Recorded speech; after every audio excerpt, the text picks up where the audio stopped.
if you're already a PICC nurse and you got the same kind of training I did where they just sort of got you out there, forget certification school. That was worth absolute zero.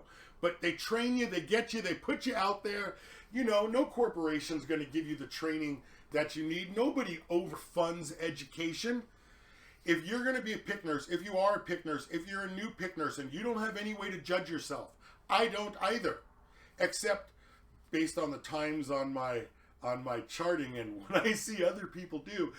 If you're worried about your procedure, here's a video of tips. I've got 2 videos with tips and tricks, super inexpensive. I want you to get comfortable with me, with my level of skill. I want you to see if it reflects your level of skill, if there's something you can learn. And if you're new, you can get comfortable with the information that I have. You can get comfortable trusting me.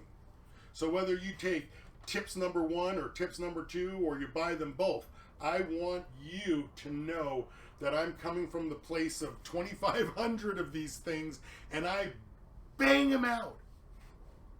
PICCNurseBootcamp.com